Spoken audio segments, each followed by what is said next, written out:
Greeting. I'm Dr. Sadi, your instructor for this course, INR 2002. Today, what I'm going to do is I'm going to talk about chapter 23, and that focuses on development. Development is perhaps one of the most significant topics in international relations. All right?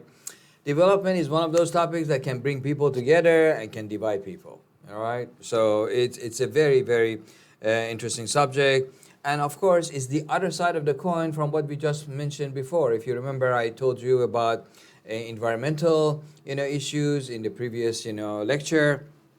Now we covered the other side of the coin, development, and I mentioned that in addition to a lot of work of the scholars and everything, I can sometimes give you examples. As I mentioned, I was very, very fortunate to be raised in a family that my father, as an agricultural professor, and his field was actually agricultural engineering, and he went to get his PhD and became a professor.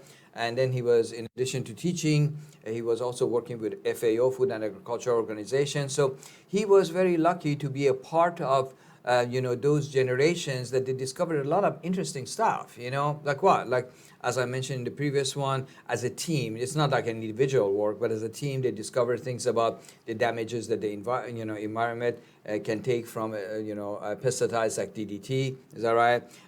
The growth and introduction of,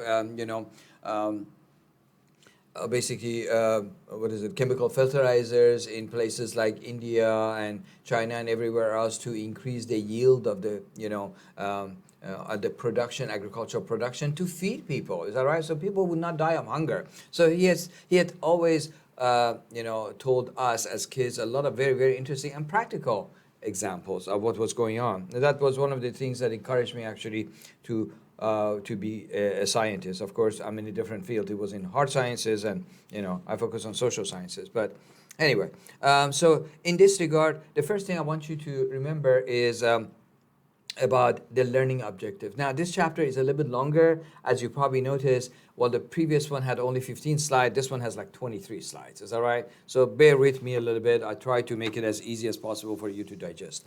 As far as the summary is concerned, we answer a number of, we cover a number of topics like what is global development, understanding development, colonization and the development, and development in the theory and practice from 1950s all the way to 2030, which is what the authors of your book want to cover. Then after reading this, chapter, you should be able to do the following. You should be able to do what and have an understanding of historical dimension of the development, why global development is uneven, that's a very key issue, and why there is more development in the global north than in global south, okay? And the last but not least is you should have an understanding of the global, global and also developmental theories over time. Okay, having said this one, now we start with what? Slide number 3. If you notice, the slide number 3 says, what is global development? Well, to be very honest with you, I notice that, by the way, I try to actually put sometimes like little images here and there to show you what sometimes development means to different people. Sometimes development means the development of human beings. Is that right? From the time that they are born all the way to the time that they grow old and eventually they pass away. But here, by development, we are really referring to what? Economic development, okay? So development is often analyzed both in relation to an individual human development, which that's why I put that one, image for you. And then at the same time, it can refer to the national and international efforts to do the following things. What? First, to reduce poverty and inequality. And 2, to improve people's what? Health, education, and what? Job opportunities. So that is what we are referring to at the national level, not at the personal level. This suggests that development is a multifaceted concept. It has different dimensions. In that regard, here we go. These dimensions could have 5 different aspects. Again, these are good for what? Short answers, guys. Is that right? So, for example, in this regard, we can say that, for example, the aspect of human existence includes, number 1, personal, life, 2, social relations, 3, politics, 4, economics, and last but not least, what? Culture. Okay. So, what is makes development complicated, or I think a title I put over there for you is development is complicated, okay? So global development is a long-term, unfinished process. It's not like, for example, oh, we're going from our home to grandpa's home. Is that right? No. Because when you get to grandpa's home, you're done. Is that right? Development is a long-term process, it's a never-ending story. All right. So it's a long driven by what? Traditionally by the Western countries like United States, Western Europe, and also it includes the activities that have been done by Japan, Canada, and Australia. All right. Nowadays, however, and this is the interesting part of it, there are some additional countries that they seem like they've been growing significantly and is worth mentioning. What are those? I can ask you about that. Mention 3 countries that were the key engine of growth recently, and these are China, India, Brazil. I know some of you will say, wait a minute, didn't China or India or Brazil, they have some kind of economic problem? Yes, which country in the world doesn't have an economic problem? Is that right? Everybody does. But in general, they have done very, very well. So the new development successes, we can say that some analysts, they portray that this is a more transformative, change, and the advent of the multipolar global, economic order. Okay, now you might say, who are some of the people who suggest something like that? For example, when you focused on the work of Rosenkranz, is that right? Especially his work in 2011, he anticipated by 2025, 6 countries, very interesting. What are those? These 6 countries' economy, these are Brazil, China, India, Indonesia, South Korea, and last but not least, what? Russia, okay? They will collectively account for about half of the global growth. That's a lot, okay? No matter how way you calculate it and you measure it. Okay, so this happens that if this one happens, of course, what he suggested happens, this has a wide range of consequences. Consequences on what? Consequences at least in 3 different areas. Number 1, the impact that it would have on international monetary system. Okay, notice that there have been a lot of rumors of some countries that are competing with us. They say, why should we use dollars for exchanges of international? You know what? For us Americans, it's good because when dollar is the standard, it gives us as Americans tremendous amount of what we call soft power. Okay, we are basically indirectly can manage a lot of other people's economies. All right. Well, some of the people, they say, you know what? We can either do barter or we can use somebody else's, currency, not to give so much power to the U.S. So just remember this one. It's a very important one. Second factor is a north-south relationship. Okay. And last but not least is the security and the stability around the world, around the globe. So those are the 3 factors that are impacted. Now, slide number 6 focuses on the understanding development.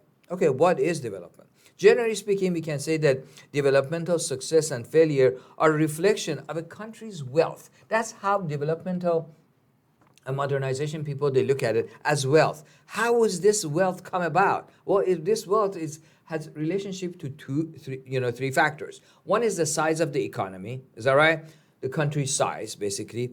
Then to the nature of the economy. So the first one, let me just, because I want to make sure that you guys do not confuse it with each other. Is that right? So let's call the first one the country's size. The second one, the nature of its economy. Is that right?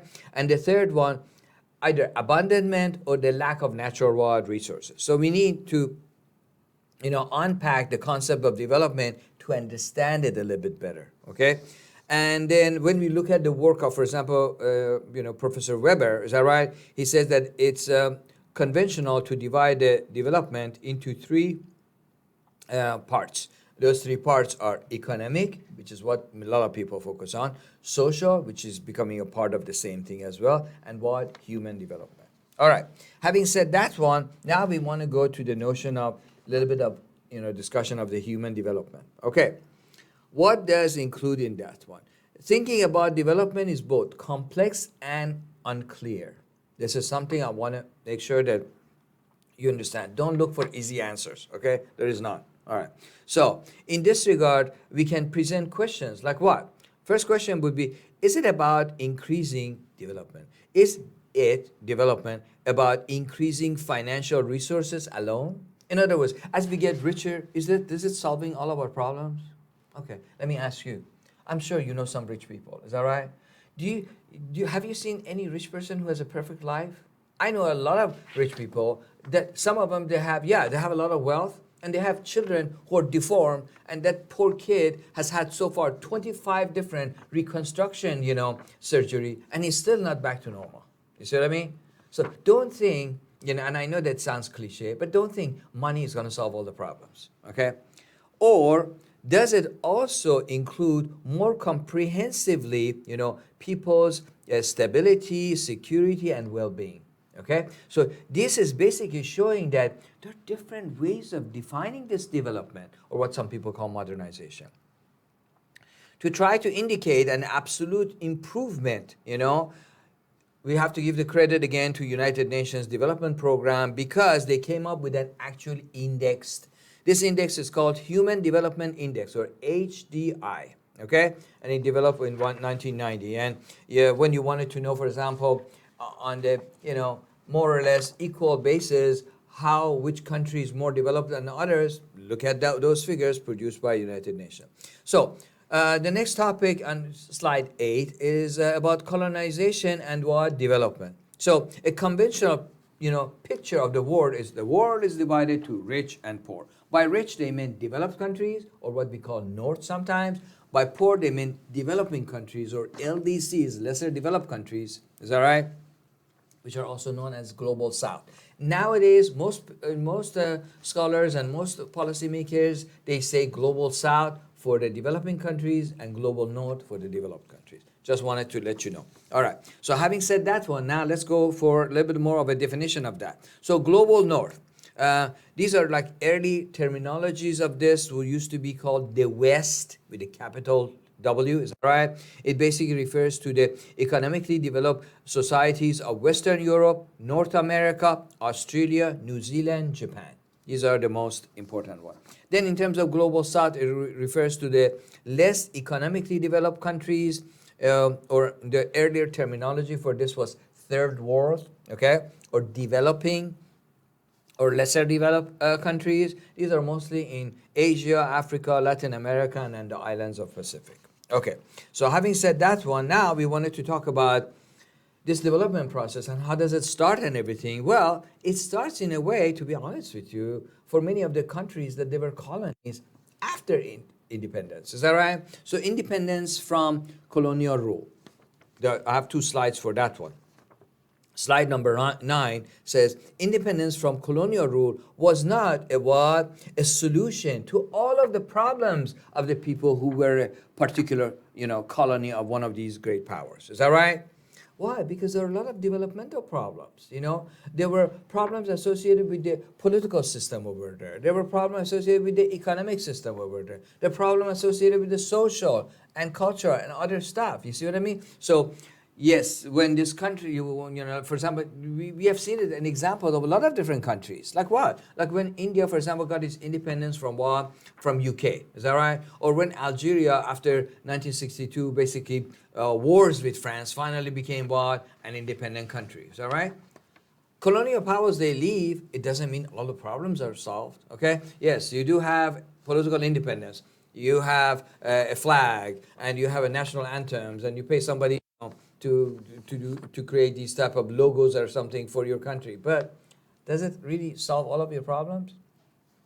Politically, you still, maybe you're independent, but your economic structure is still dependent on the former colonial power that they used to do the trade. For example, they used to use your land to grow bananas. Okay. So you have all these bananas. So what are you going to do? Overnight change the production to other stuff? No. You still have to produce the bananas and start selling it to, to the former colonial, power, and then maybe try to find other markets. You see? So you're politically independent, but economically dependent.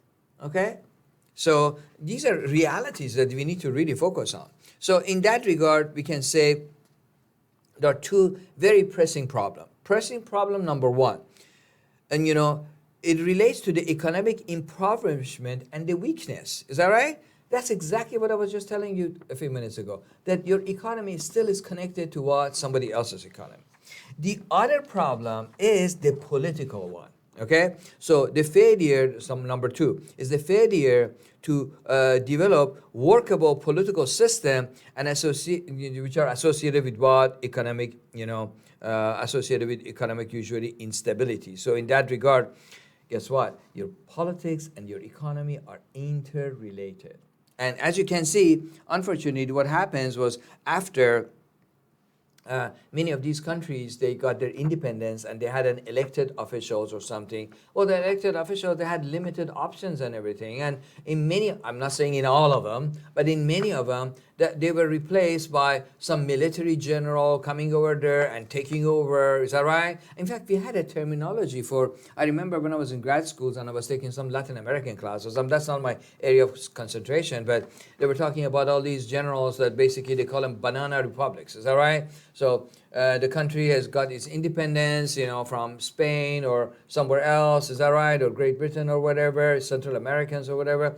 And then they elect the very first, truly elected official. And then that person with limited, he has limited, power. Is that right? To suddenly change the economy of the country. And then, some of the changes they make, they rub people into some wrong way, and then suddenly a general comes over there, captures the presidential palace, kills the president, or if the president is lucky, just put him in the prison and just torture him. Is that right?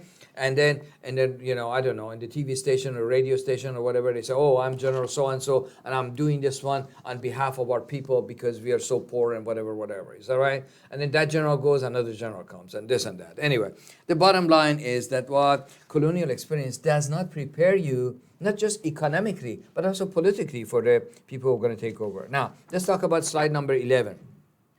What are the causes of uneven development? Because we talked about this one, if you remember. Is that right? So there are four major factors right here that they deal with these structural issues. Number one, growing power of powerful cross-border businesses. What are we talking about? Multinationals, transnational. Do you remember? I mentioned this one in one of the previous ones that really there are four terms used for the same type of phenomenon. What a lot of people know as MNCs, multinational corporations, are also known as TNCs, transnational corporation. Sometimes instead of corporation, they use the term enterprise, or E for short. So they call it MNE, multinational enterprise, or TNE, transnational enterprise. Same thing, okay? So these are very important. Number two factor, diminishing land and water resources. So this, especially with the size of the population, as the population grows, what happens? People, they need more water. People, they need more food. People, they need more shelter. People, they need more space. So more people requires more demands on the government to do these things. Number three factor, climate change and deforestation, okay? Which causes problems for agriculture, production and everything. And last but not least, number four, is that the impact of the free market and the neoliberal economic policies. I like to emphasize that one. When we are talking about neoliberals, I don't want you to think, because we traditional Americans, we think about liberals or Democrats, conservatives or what, Republicans. Okay, those of you who have taken my international political economy class, you know that the term liberal and what conservative has changed their meanings from 19th century all the way to the present. So when we talk about liberal, in this regard, we are referring to the classical liberals. These are people like Adam Smith, David Ricardo, those people. Is that right? We are not talking about, for example, current Democratic Party, people like, for example, Senator Bernie Sanders or others. You see what I mean? So the term liberal has changed. So classical liberals are what nowadays we call conservative. I hope that one makes it clear, because I noticed a couple of people have sent me emails about that and I answered them. All right, so now hopefully everybody knows. Now, development in theory and practice, and this is your book was basically covering the period of 1950s all the way to 2030s, okay? We can say development is a highly politicized and sometimes socially disrupting. It's not an easy, smooth level. Oh, okay, we got our independence, and we are economically developing. It changes the relationship among people, okay? Now, when you're a colony, you don't have much of an option, because you want to do changes and this and that. The colonial power sends over there the soldiers, this and that. They kill a bunch of people. Everybody stays quiet. Everybody starts policing themselves. But as soon as a country is independent, people, they feel like, oh, I'm free to do whatever I wanted to do. Is that right? So when the development happens over there, they see, wait a minute, I used to be richer. Now I'm paying, more taxes or more this or more that. I'm not better off. They start complaining. You see what I mean? And some other people that they were doing nothing. Maybe they just got lucky. They seem to be getting richer. So these gaps within the society increases. It puts a lot of pressure on the political system. So that's why we say it's disruptive. So it's a long-term, process, which is hopefully successful as opposed to the failure. And then in that regard, we see that both governments of the countries are important, and the location and the place of this state among all the other states is very important. So their leadership, government is important, and their position or location within the world global economy is important. So in that regard, we can say that the link of many countries in the global south has a long-term impact with the development aid. And in that regard, we can see that sometimes global north transfers some resources to their partners in the countries of the global south. These are sometimes the countries that they either had a traditional relationship with, or they were their former colonies or something. They end up using them for either cheap labor or natural resources, or just market for their products. You see? So these are things we wanted to consider. Now, here we have a little case study. Is that right? And this is China and the development. Well, China of the post-World War II was not something to write home about. It was a poor country. It was a lot of problems. That's why there was all those fights between the communist parties and the nationalist parties. And finally, the nationalist party was forced to go to island of Formosa. We call it nowadays Taiwan. And then the Communist Party basically took over that country. All right. So in that regard, we can say that what has happened in China, which has really, the most interesting part has happened from 1980s to 2000, all right? It was under the leadership of Deng Xiaoping. Deng Xiaoping was a member of Communist Party, but he was a very practical person. So he used to say, actually, something is associated with him. He says, as long as the cat catches the mouse, it doesn't matter if the cat is black or white. You see how practicality shows in that one? Because the color of the cat, very frankly, was more important for his predecessor, Mao Zedong. Is that right? The leader of the Chinese Revolution. So he's changing those things. It was also not possible because, the government sometimes they have these local resources. They're very, very rare to come, hard to process.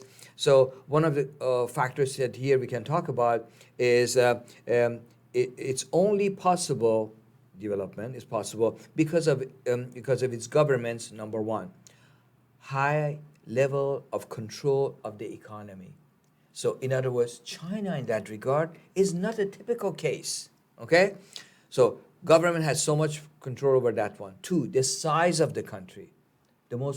Up to recently was the most populous country. Just recently this summer of 2023, India became the most populous country. But China was the most populous country for so long.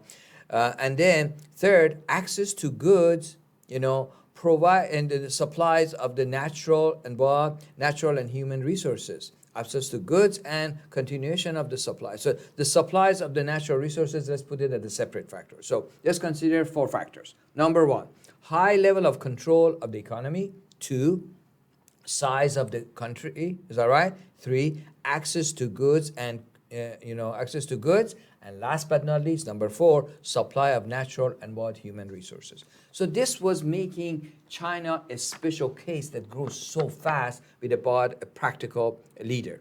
So then we see that actually in the 2000s, China starts entering a new stage of development, okay? So China's new growth, model was less dependent on the state's investment and exports, which enabled a large role for increased private consumption, services, innovation, as seen in the new motor of the country, growth motor of the country. So let's remember this one. Is that right? That is important, and that doesn't happen to every country.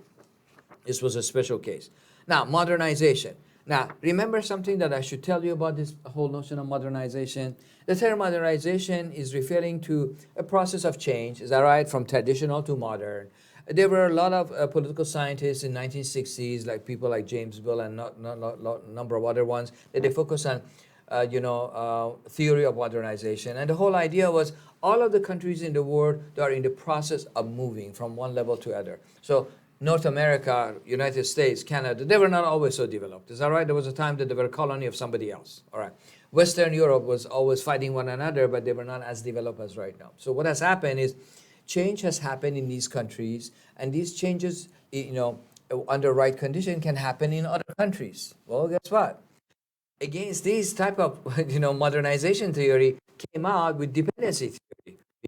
Raul Prebisch, Argentinian, what do you call it, economist that was working for UNCTAD, is that right, United Nations Conference on Trade and Development, and a number of other, Dos Santos's and everything. They were all scholars from, most of them were actually scholars from Latin America. They came up with ideas which was very, very interesting, you see, trying to suggest that why their countries are not developing as fast as they should. And that makes a lot of sense to me. All right, so what did they come up with? They came up with the idea that, look, there are structural problem in the system that even if you're independent, is that right, and you're doing your best, you're still living with those structures. And if you do not make some major changes or something, the structure keeps you in a lower position, no matter what. Okay? So that was the criticism of modernization. Now, here I like to mention 4 concepts, okay, that your book doesn't talk about, takes it for granted, but I want my students to know. Okay, this is very important. And if I would, if they would take my suggestions, I would make sure that they include it. Is that right? Next time they're revising this book. There are 4 concepts that I use in terms of this whole notion of development. Is that right? Development, first of all, that we have been talking about is the most neutral concept. I want you to use it. It's the most politically correct terminology. Okay? But I'm sure you have heard about modernization. I'm sure some of you have heard about westernization. Okay? Please, as members of a developed country and an educated person, please do not use the term westernization. Westernization has a very bad, connotation for a lot of other people. Because what does it mean? Westernization basically means not just economic development. Westernization simply means that, look, not only economically you're bankrupt, but also culturally you're bankrupt. So to become developed and civilized, you have to take my culture. So you have to become Western in terms of value system. That's what a lot of revolutions were fought against. The revolution in Iran, is that right? Ayatollah Khomeini was saying that we don't mind being developed, but we don't want to take Western culture. You see what I mean? So those can be those can be forces for some people or causes for some people to take it in a completely different direction. And of course, you know that I'm not suggesting that what Iranian government is doing is absolutely correct, but I'm not a politician, I'm just a scholar right here. But what I'm trying to tell you is that those could be used by people who are motivated to lead their people in a different direction. And as you can see right now, there is tremendous amount of conflict associated with that. So westernization, no good. Very, very politically charged term. Modernization has come to be like that too, because people, they say, look, so is everything modern which is good? So all the tradition, because modernization versus traditional, is that right? So modern is good, tradition is bad. Well, there are some traditional things which were not so bad. Like what? Like taking care of your family, is that right? It's a traditional value. Oh, so modern value is okay. As soon as your parents or grandparents, they get, old, instead of you taking care of them, we take them and we put them in a nursing home. Is that right? What happens? Usually majority of people in nursing home, they die within a few years. All right? I know that in my own family, that there are those family members who took, time and they kept their dads and moms and everything else. They were at home, they were happy, they were interacting with their children and grandchildren, and they were trying to be as helpful as possible. Yes, they're retired, but they can be a good babysitter. Is that right? Okay? So they did all those things. They lived much longer than some of my other family members that they said, look, I'm too busy with work. I mean, some of them, they had good reasons, but still, I have this, I have that, I have other responsibilities, I have children, I have whatever. I don't have time to raise, or taking care of my dad or mom. They put them in the nursing home, and then, the parents, they died away. So you see what I mean? Here, you're talking about traditional values as opposed to modern values, because in the old time, there was no nursing home. Is that right? So what are you doing? You're taking care of your parents. Your parents to take care of you, you take care of your parents. So you need to be very careful about these words, modern, traditional. Not everything modern is so great. Look, modern food, is that right? All these snacks that we are eating, all these junk food we are eating, is that right? Is this any better than traditional foods that we used to eat to tie us from one meal to another, like meat, actual fruit? Instead of eating Fruit Loop, eat the fruit. Is that right? I know raising two kids, my kids, they preferred Fruit Loops. Is that right? But I try to make sure, emphasize the traditional value of giving them real stuff like food, fruits, and nuts and things like that would tie them all the way to the next meal, as opposed to they eat all these junk stuff. I was addicted to one of those things myself. I was addicted to Twinkies. My goodness gracious. My dad always said, my son, look at the label of everything. If there are things you cannot pronounce, don't eat it. Is that right? And I was looking at Twinkies, which reminded me of some nice Italian, pastry that my Italian grandma used to make, and I liked the taste of it. But guess what? The grandma's thing had to be kept in the fridge. The cream inside Twinkie, you can keep it in the shelf. Is that right? And you have a shelf life like past, a nuclear holocaust, for God's sake. Is that right? So anyway, we learn. Is that right? I learned the hard way. Hopefully, you learn without going through that same process. So the fourth factor is industrialization. So we talked about westernization is a no-no, modernization is okay. The most acceptable one is development, and somewhere in between is industrialization, because industrialization focuses basically in the process of changing the economy of a country from being an agrarian society to being an industrial society, okay? So when we are using combine as opposed to taking a machete and keep cutting the wheat, is that right? Using a combine to cut it out, separate the wheat from the stem, make the stem to be haze, is that right? And the wheat to be separated from everything else, and as grain go to the bags, that is industrialization, is that right? Industrialization doesn't have a horn and a tail. This is it. All right. So having said that one, now let's continue with what your text is talking about, is they say development is traditionally a vague term. That's true.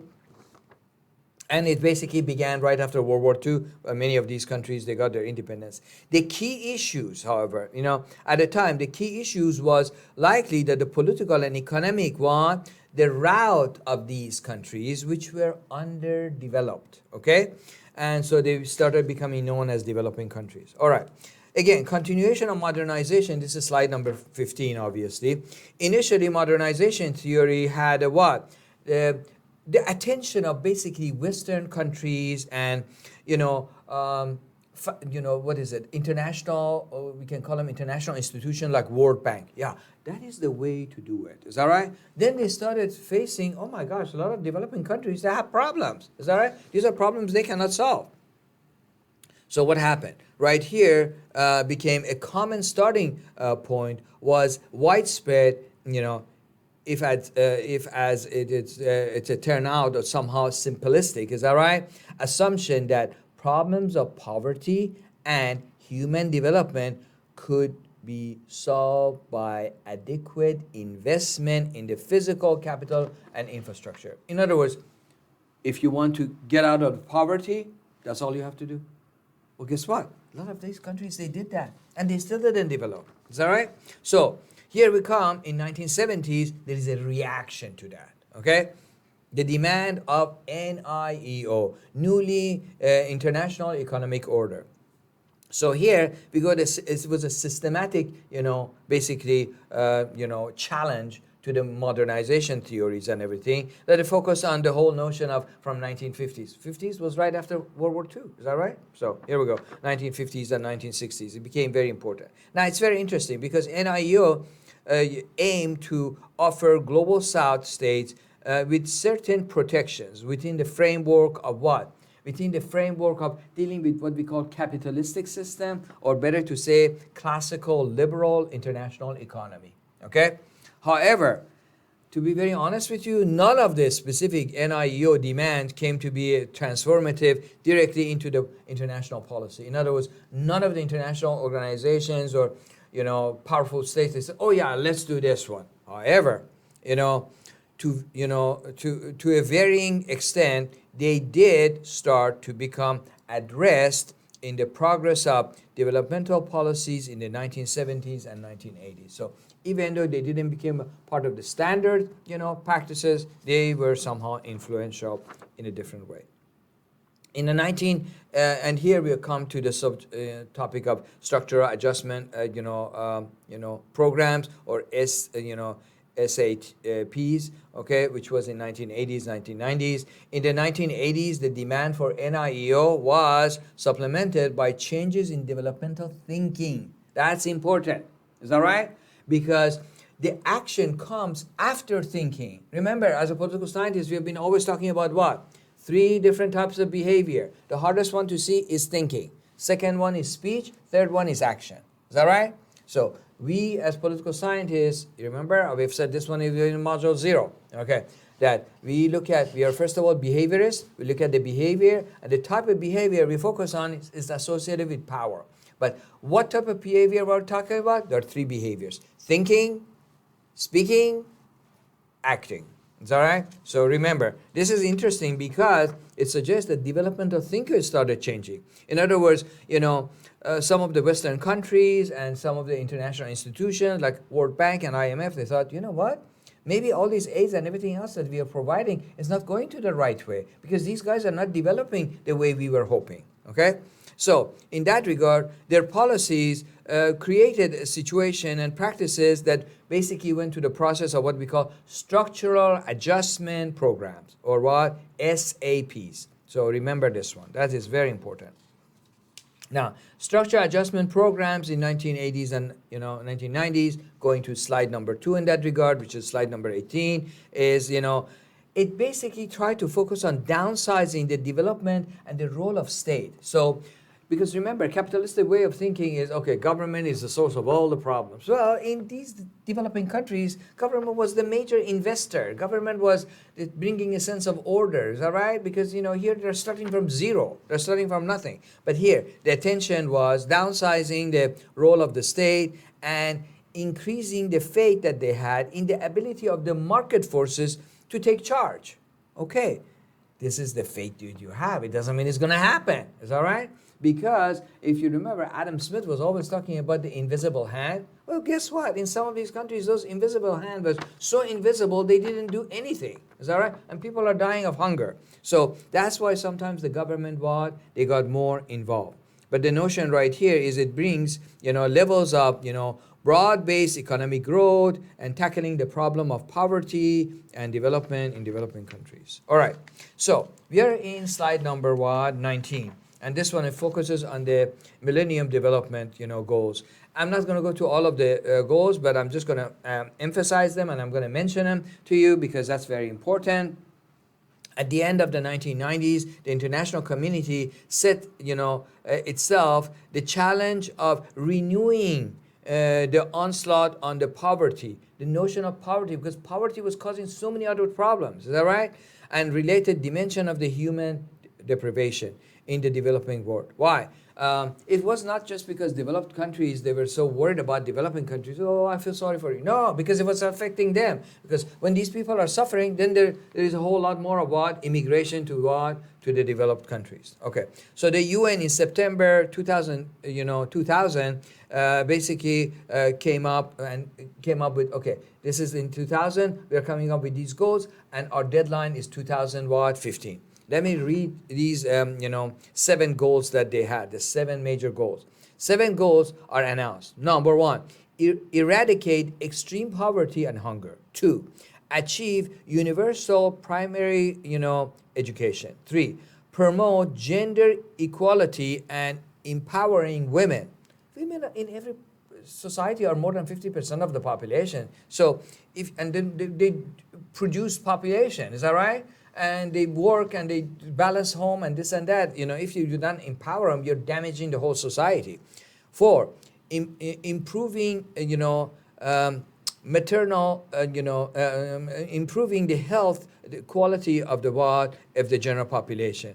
Number 5, combat HIV and AIDS, malaria, and other diseases like that. Number 6, ensure environmental sustainability. Is that right? As you can see, environment is coming in there too. And number 7, developing a global partnership for for development. So in other words, it's not the job of just one state, it's what? It's a group activity. So we can say that in general, the outcome of this was inconsistent. In some areas, the progress was good. In some areas, very frankly, it was not so great. Okay. So sustainable development goals. All right. So sustainable development goals, are SDGs, is that right? Emerged at a time of the significant global changes. One of these major global changes was the financial crisis of the 2008, 2009 that was affecting all the countries in the world. Is that right? So the consequence wave of this led into, migration of people from one country to another one. And especially, you could see this one in countries like the US and many European countries. There were waves and waves of people coming from Afghanistan, from Iraq, from Syria. You see what I mean?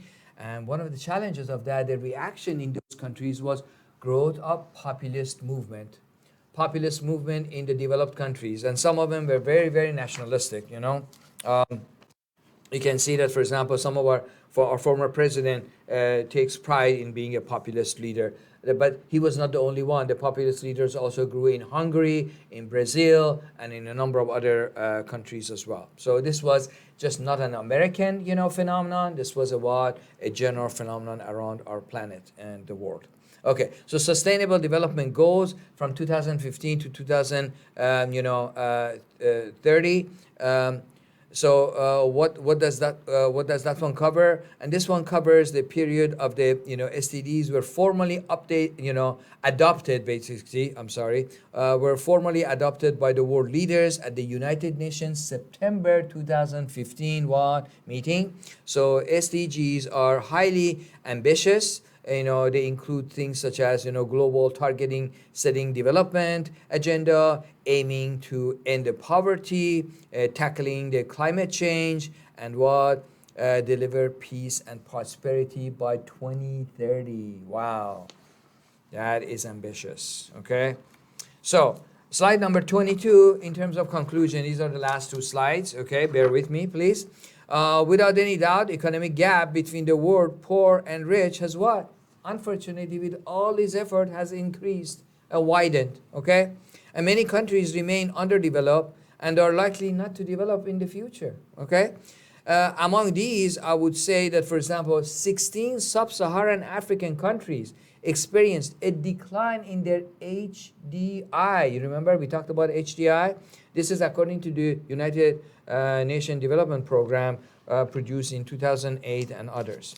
The last slide, here we go, slide number 23, suggests basically that the overall trend is still upward. So generally speaking, it seems like in the world we are increasingly improving the status of the people, but I think the problem right here is the development has been much further in the north as opposed to south. Yes, there are some southern countries that are becoming what we call NIC countries, NIC, newly industrialized countries, which your text didn't actually talk about, but I have to provide these things because you're going to see it here and there, and you're going to say, wait a minute, I took INR 2002, how come I didn't learn that one?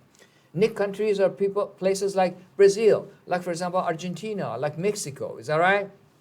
Like, for example, South Korea, like Singapore, like Thailand, like Indonesia. These are places that many people, they consider them to be, these are basket cases. These are not going to grow. And here we go, they did. Is that right? And they're doing so well. Look at South Korea. We use a lot of their products here in America. Is that right? Their cars. I mean, how many, whose cars do we buy more? Are we buying South Korean cars or are we buying Russian cars? Russia has been building cars a lot longer than South Korea, but South Korean cars not only are capturing American market, which is so sophisticated, but also they're capturing European market, even some Japanese market. You see? Interesting, huh? So do not underestimate things like that. So some of the global South countries have raised, and they are in a different situation. They're much better than, but the rest of them, they're not doing so well. And I don't think the growth has been very, very even in that regard. So the improvement and the general reason that your text, but you need to, if there was a question coming from the publisher about that, you need to answer it correctly based on what the text says, okay?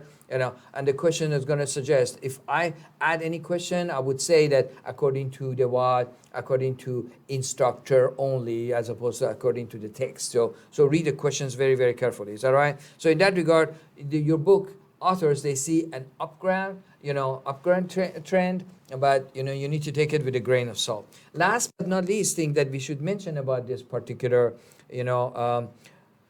topic is that the post-Washington consensus, is that right, which brings the consensus of a lot of developed countries, has put development more to the forefront of international politics. In other words, even nowadays when the developed countries, they get together and they talk about international problems, development is back in the forefront. Because they know that if these countries, they do not develop, they cause problem actually for even developed countries. So that's where I'm going to stop. I hope you enjoyed this lecture. Has been a little bit longer than usual. Is that right? Usually I try to finish it off in about 20-25 minutes. This one is probably about 40 minutes or something, or maybe longer. I've lost track of it, very frankly. Anyway, if you have any question, feel free to email me. Take care.